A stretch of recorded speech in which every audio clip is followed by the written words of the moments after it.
cosmos is in us and we are in the cosmos. We are the cosmos is us. You spoke about the planets storing our karma and then downloading it back to us as and when. So we're always connected with the planets. They're affecting us all the time. They come back to us when the time is right. The planets are either full or they come into a certain vibe. This is where the astrology comes from originally, where they're then in a certain constellation, and that means downloading it back to the person who has caused the karma, not as punishment, only as lesson in love to learn. So all this is coming through us, through our chakras? I do have a video on the chakras, the energy centers. I speak of 7 energy centers, which are the equivalent of the same, I said earlier, the 7 levels from the spiritual world in which we are. And they do connect, not with individual planets, but with whole spheres of being. This is my understanding. The teaching, what I share, does not come from the East, like where you come from, the Vedic writing, but it comes totally from Christ himself. It's Christ's original teaching, which the church has taken out. And Christ taught about the chakras, reincarnation and everything. And that is the material which I draw from. 25% of my viewers of videos are actually from India. It is quite interesting. It is an amazing amount.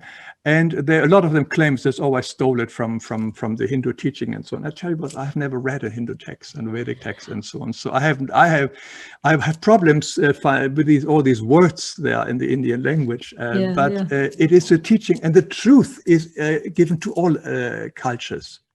We in the West were given the same teachings about the energy centers. We call them energy centers. In the East, they call them chakras. In the same way, and it's for the same reason. They're in us here. That is the expression. They go through our body. They nourish our body, and they are rotating and so on. This is the same kind of information we have as well. Now, some speak of 12 chakras, something, whatever it is. But I said earlier, the levels are like rainbows. They are called differently and a different order, whatever it is. Fine. Do love and be compassionate. All I have to do is be loving. And the chakras are helping us to let the love stream through once we understand it better. And we can clear it and can use it. The knowledge about the chakras is just that it helps us a little bit more in our daily practice to purify ourselves. So that means the awareness of, is the first step. It's all important. The awareness is all important. You also mentioned Jesus and the Bible. So is reincarnation there in the Bible? In the Bible, it is only hinted. They have taken the stuff out when they wrote the Bible, when they put the Bible together. In the original text, there was much more of reincarnation. But the Bible, as we have it today in the Western world, has very few references. And the churches have purposely not teaching it us. It wasn't the church who took it out. It was an emperor in Germany who made sure that the Catholic Church, dominating the Christian religion, is not allowed to teach reincarnation. So that is a big problem. So people couldn't understand where they come from, what has happened after death. And the Catholic Church doesn't give any clear answer about these things. It just sort of because it was taken out of their teachings. But the teachings now come through different channels these days. Christ speaks through prophets again today, and it's written all down in great detail. And what I like so much about it, in absolute clarity. That's why my videos are so easy to understand. I followed Einstein's famous words. It says, if you cannot explain to a 6-year-old, you most likely haven't understood it yourself. That is how I make my videos. And because the teaching today is so clear, so direct, no convoluted words or difficult sentences. God speaks in today's language. And that's why I love it so much. And that's why it's so clear. And when I put it all together and when I connect the dots, it all fits together. That's beautiful. The belief actually may not matter as much as our karma. How you conduct your life. You can be an atheist and you go right to heaven if you live lovingly, compassionately, and considerate with everybody else. Now, there cannot be a God who says, believe in me or else, All of this that we speak about, is it possible it's an over-imaginative mind, or is it possible that it could be a traumatized or depressed or mentally disturbed or physically pained mind or body, hallucinating about, or for them it's a reality. They are vulnerable, their vibrations are low, maybe they attract or they draw in similar energies.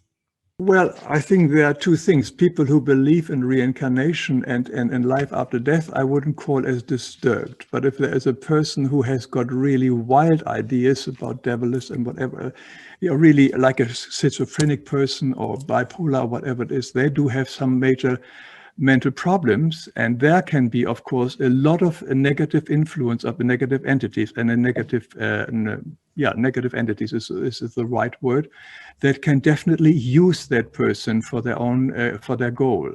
So there are two different things. So for somebody who believes in reincarnation and spirituality, I don't think is deranged. No, no, no, no. On the contrary, but somebody who is disturbed mentally and fear and disordered, mental disorder. But it is, yes, very often they can pick up things either through thought bubbles. I made a video on that one, as well as negative influences. There are earthbound spirits, negative spirits, who use human beings for their own goal.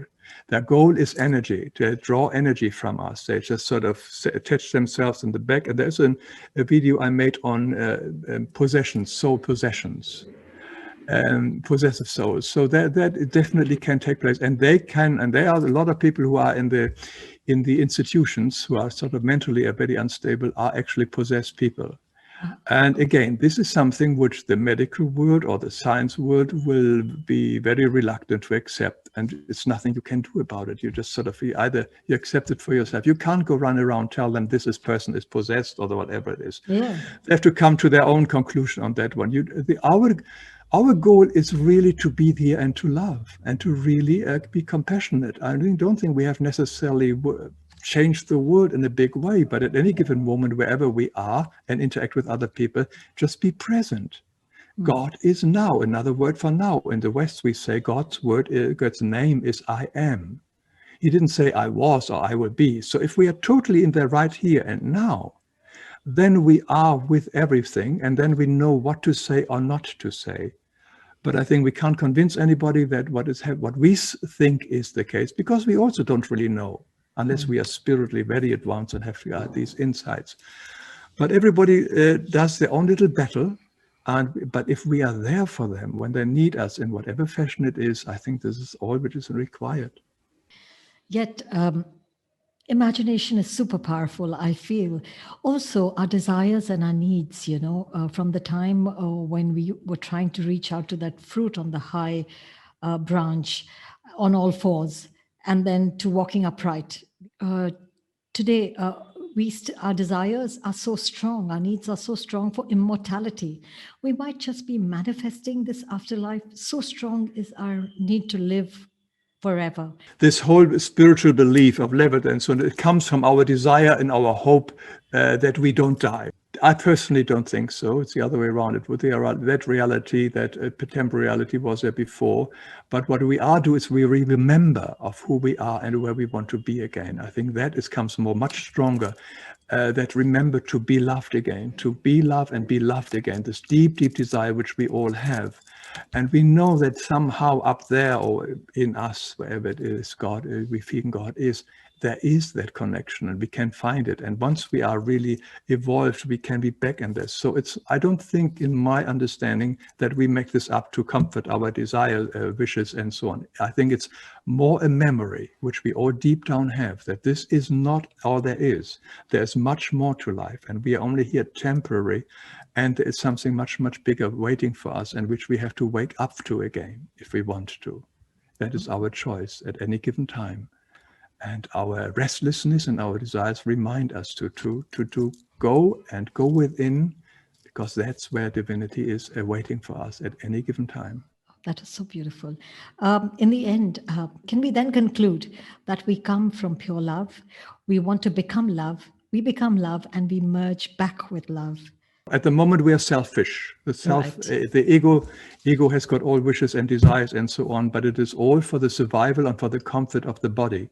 Whatever the ego wants is only for our physical body. Our soul uses the body only temporary until it moves on to the next thing. Our soul has got different plans than our ego has. How wonderful that we speak of love. It's so much needed in today's times. It is. It always, we have to come back to that one. And yes, we see the word out there. Let's see what gives us an emotional charge, what we see, who is a person on the television screen in the neighborhood who really upsets us.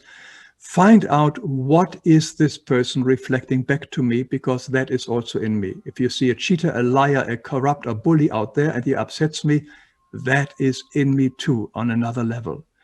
And sort of whatever impulse we get from the outside world, work with that. And don't condemn them necessarily and so on. We can still say, stop it, if there is an abuse or whatever it is.